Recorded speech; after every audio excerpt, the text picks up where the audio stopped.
Luke chapter 22. Judas agrees to betray Jesus. Now the feast of unleavened bread, called the Passover, was approaching, and the chief priests and the teachers of the law were looking for some way to get rid of Jesus, for they were afraid of the people. Then Satan entered Judas, called Iscariot, one of the 12. And Judas went to the chief priests and the officers of the temple guard and discussed with them how he might betray Jesus. They were delighted and agreed to give him money. He consented and watched for an opportunity to hand Jesus over to them when no crowd was present. The Last Supper.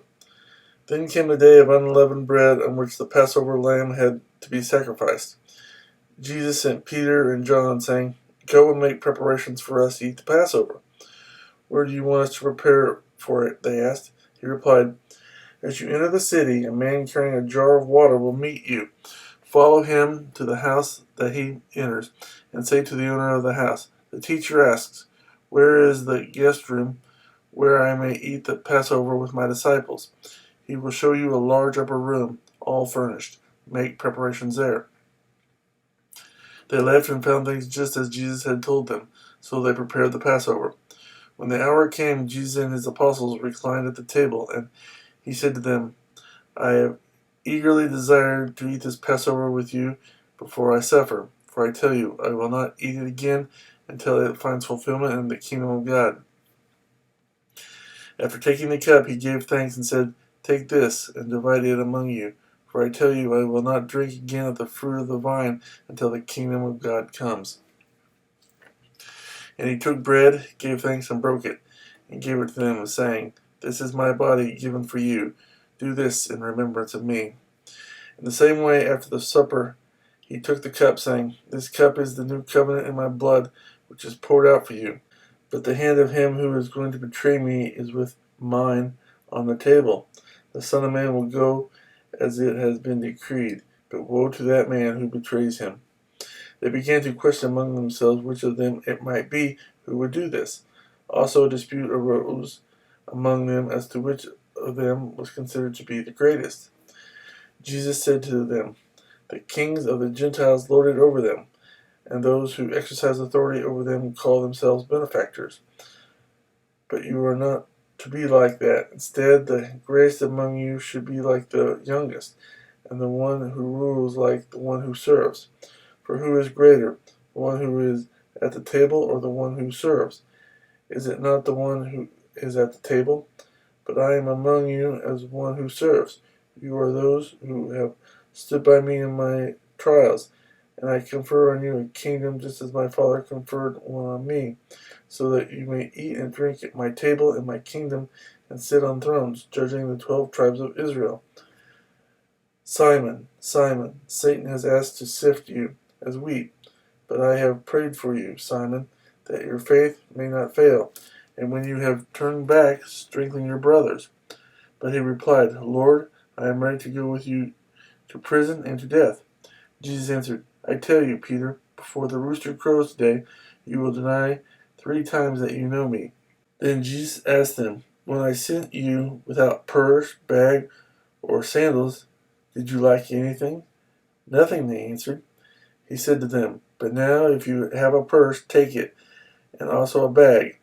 And if you don't have a sword, sell your cloak and buy one. It is written, 'And he was numbered with the transgressors.' And I tell you that this must be fulfilled in me. Yes, what is written about me is reaching its fulfillment." The disciples said, "See, Lord, here are 2 swords." "That is enough," he replied. Jesus prays on the Mount of Olives. Jesus went out as usual to the Mount of Olives, and his disciples followed him. On reaching the place, he said to them, "Pray that you will not fall into temptation." He withdrew about a stone's throw beyond them, knelt down, and prayed, "Father, if you are willing, take this cup from me. Yet not my will, but yours be done." An angel from heaven appeared to him and strengthened him. And being in anguish, he prayed more earnestly, and his sweat was like drops of blood falling on the ground. When he rose from prayer and went back to the disciples, he found them asleep, exhausted from sorrow. "Why are you sleeping?" he asked them. "Get up and pray so that you will not fall into temptation." Jesus arrested. While he was still speaking, a crowd came up, and the man who was called Judas, one of the 12, was leading them. He approached Jesus to kiss him, but Jesus asked him, Judas, are you betraying the Son of Man with a kiss? When Jesus' followers saw what was going to happen, they said, Lord, should we strike with our swords? And one of them struck the servant of the high priest, cutting off his right ear.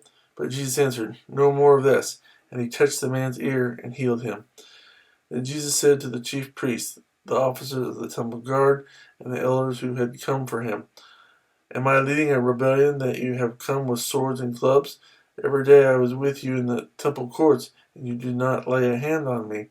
But this is your hour, when darkness reigns. Peter disowns Jesus. Then seizing him, they led him away and took him into the house of the high priest.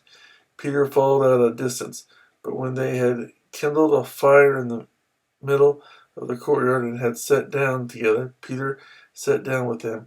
A servant girl saw him seated there in the firelight. She looked closely at him and said, this man was with him. But he denied it. Woman, I don't know him, he said.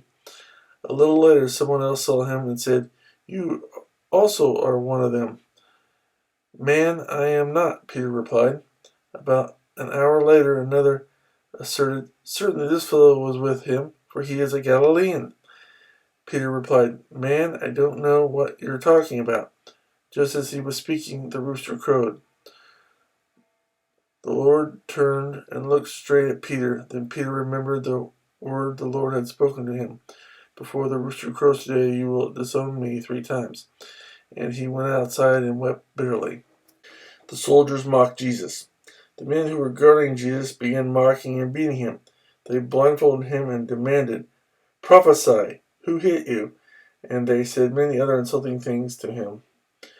Jesus before Pilate and Herod. At daybreak, the council of the elders of the people, both the chief priests and teachers of the law, met together, and Jesus was led before them. If you are the Christ, they said, tell us. Jesus answered, if I tell you, you will not believe me, and if I asked you, you would not answer. But from now on, the Son of Man will be seated at the right hand of the mighty God. They all asked, are you then the Son of God? He replied, you are right in saying I am. Then they said, why do we need any more testimony? We have heard it from his own lips.